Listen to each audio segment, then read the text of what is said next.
You're listening to the Infinite Banking Mastery Podcast. Did you know that you could build a tax-free pool of wealth that's liquid and accessible all your life while building your retirement nest egg? Gain full control of your financial future and stop relying on the government and banks. The wealthy have already discovered this wealth-building secret. Now it's your turn to get financially secure without following the conventional wisdom that keeps you in debt to banks. Now here's your host, Valerie LaRocque. What if the savings strategy you were told to trust, the one you've been diligently funding for years, was actually designed to limit the freedom you have with your own money for most of your adult life, and a silent partner an ever-growing cut of everything you've saved, and charge you a management fee on money that doesn't even belong to you and never will? I'm Valerie LaRocque, and welcome to Infinite Banking Mastery. This episode is going to be part of a two-part series, and today is going to be one of those episodes where you might feel a little frustrated by the end, but that's good. That frustration means you're paying attention. This two-part series will be a comparison of common savings tools versus the ideals savings tool. So I want to go over a list of criteria that I think is important for any place you are choosing to store your hard-earned money. First of all, guaranteed growth. I prefer guaranteed growth over historical averages or projected returns. Guaranteed, that's something I've loved ever since I learned of the infinite banking concept and insurance products. I love the G word. 2, tax-free access. Not only tax-deferred, but income tax-free. Being able to access capital when you need it without a tax consequence. Full liquidity. Your money should be available to you on your timeline. And the fourth thing, no contribution caps. This is especially important for high earners in their peak years. This is one of the reasons that Tony Robbins calls overfunding a permanent life insurance policy the rich man's ROTH in his book, Money, Master the Game. Protection from creditors. This is critical for business owners, high liability professionals, for physicians. Life insurance cash values are protected from creditors in most states. You would want to check with an attorney in your state regarding the laws that are for creditor protection in your state. And finally, this one you are definitely not going to find with other savings vehicles, but growth that continues even when you use the money. That's a very special feature that I know many of you are aware of and love about this strategy and the infinite banking concept. So let's take a look at some savings options and compare this criteria. A regular savings account. Accessible? Yes, it's accessible. Growing? Well, barely. You're earning fractions of a percent while inflation quietly erodes your purchasing power every single year. There is no tax advantage, no protection, no real growth, I would say. It's financial equivalent of running on a treadmill. You're moving, but you're really not going anywhere. Now, of course, people desire to have savings accounts for quick liquidity. When you need money fast, you can easily go to your savings account. I will note that if you need to access capital from your life insurance policy, it can be quick, but it won't be as quick as a savings account at your local bank. However, it will be much safer being stored at the life insurance company than the bank. CDs, or certificates of deposit, has marginally better interest, but now you've traded the one thing a savings account had going for it, which is the access. Your money will be locked up for about 6 months, maybe a year or longer. There's different time periods you can select. And if you need it earlier than the time period you selected, you will pay a penalty. A CD will be fully taxable. There's no living benefits and no legacy left to those you care about aside from the value of the money that's in the CD.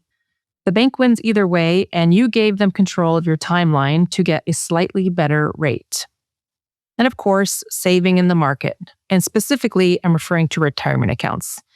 This is where most high earners and business owners are parking the majority of their savings. And this is where the story gets genuinely painful, I would say.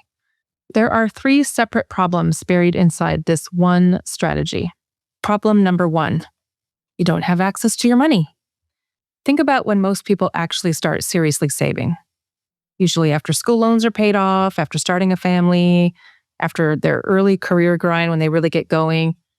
For most people, serious contributions begin somewhere in their mid to late 30s or maybe 40. Two very important rules you need to understand with these types of accounts. Rule number one, most of you know the government charges you a 10% early withdrawal penalty on top of ordinary taxes if you access your tax-deferred retirement account before age 59 and a half. Like I said, everyone pretty much knows this rule. Before 59 and a half, the government puts a lock on your money, basically, and then charges you to break it. Rule number two, at age 73, and I want to be clear, they have changed this age multiple times over the last decade. It used to be 70 and a half, then 72, now 73. And under current law, it's supposed to go to 75 in 2033. The government requires you to start taking money out whether you want to or not. These are called required minimum distributions, RMDs. You must withdraw a government-calculated amount every single year, whether the timing is right for you or not, whether the market is up or down. And every dollar you take out is taxed as ordinary income. So here is your window of actual financial freedom inside this account. From 59 and a half, when the early withdrawal penalty finally lifts, to 73, when the government takes the wheel and starts forcing distributions. That's only 13 and a half years. 13 and a half years of truly voluntary, flexible access to the money you spent your entire career building. Before 59 and a half, there's a penalty to get in. And after 73, they force you out on their schedule, taxed as ordinary income. 13 and a half years in the middle. That's the window they give you. As I mentioned, they have already moved the RMD age 3 times, and every time they move it, they decide, not you. You are building a financial plan around rules that the government can and does change whenever it suits them. For you business owners out there, your best earning years are unpredictable. You need capital that is flexible and accessible, not locked inside of a government-controlled timeline with a 10% penalty to exit early. For you W-2 earners who are in your prime earning years right now, most likely a meaningful percentage of your peak income is flowing into a system that won't let you touch it for decades and then forces you to take it out on their schedule, not yours. Problem number 2, the tax time bomb. I've mentioned this gentleman before, Ed Slott, who is one of the most respected retirement tax experts in America, a CPA who has spent over 20 years warning both consumers and financial advisors about what he calls the day of reckoning. Here's what he wants you to understand. And this is from Ed Slott's foreword in the book, The Power of Zero. Every dollar you put into a tax-deferred savings account is a dollar the government has a growing claim on. As your account grows, so does the government's share. They are a silent partner in your savings. And unlike a traditional business partner, they can increase their percentage whenever they decide they need more money. Ed Slott has been warning for decades that taxes are going up, not as a prediction, as a matter of plain arithmetic. The government's financial obligations continue to grow, and those who have saved diligently in tax-deferred accounts are the most visible, most accessible source of revenue. Historically, from 1936 to 1981, the top federal income tax rate never dropped below 70%. In fact, rates exceeded 90% at their peak, and that is not ancient history, that is within living memory. Now, here's the terrifying truth, that you don't know what the tax rate will be when you finally get to that 13.5-year window. You've been making deposits into an account for 30 years, and you have no idea what percentage the government will take when you go to make a withdrawal. You are making a bet on a number you cannot see. Now, you love your tax-deferred account because it allows you to pay less in taxes today. However, tax-deferred does not mean tax-free, it means tax-postponed. And postponed to a future where tax rates are unknown and are almost certainly going to be higher than they are today.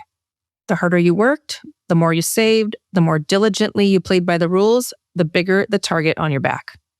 Ed Slott puts it plainly. Those who save the most diligently will soon realize that a substantial chunk of their savings is sitting there as a target for a revenue-hungry Uncle Sam. The question is, are you prepared for that? Problem number 3, the hidden fee on money that isn't yours. Here's something your account statement will never show you. Every year, you pay a management fee on the total balance of your market-based savings account. That fee, whether it's expressed as an expense ratio, an advisory fee, or a fund management cost, is calculated on every dollar in that account. That sounds normal, right? But here's the problem. A significant portion of your account balance does not belong to you. It belongs to the government in the form of deferred taxes that you haven't paid yet. If your account has grown to, say, $500,000, and your future tax liability on that money is, say, 30%, then roughly $150,000 of that balance is the government's money, not yours. But you are paying a management fee on all $500,000. You are paying your financial advisor or fund manager to manage $150,000 that you will never receive. You are paying a fee on money that does not belong to you. You are paying to manage it for an owner, the government, who never agreed to pay that fee themselves. You're picking up the tab for them every single year. And think about this too. Those fees compound in reverse. Every dollar you pay in fees is a dollar that never gets to compound for you. Over decades, that is not a small number. So let's recap. 1, the savings vehicle most Americans use for retirement gives you approximately 13 and a half years of actual flexible access to your money. 2, the entire time you're saving, you are accumulating a tax liability at an unknown future rate to an entity that can change the rules whenever it needs more money. And 3, you are paying management fees every single year on a portion of that balance that will ultimately go to the government, not you. I said at the beginning of this episode that you are likely to feel frustrated by the end, and here's what I want you to know. There is a savings tool that was designed from the ground up to solve every single one of these problems. It's been around for over 200 years. Banks use it, corporations use it, the ultra-wealthy use it, and somehow it never made it into the conversation most of us had when we were told where to put our money. In next week's episode, we are going to talk about the ideal savings tool, why it checks every box that the tools we talked about today could not. You don't want to miss it. I hope you all have a fantastic week.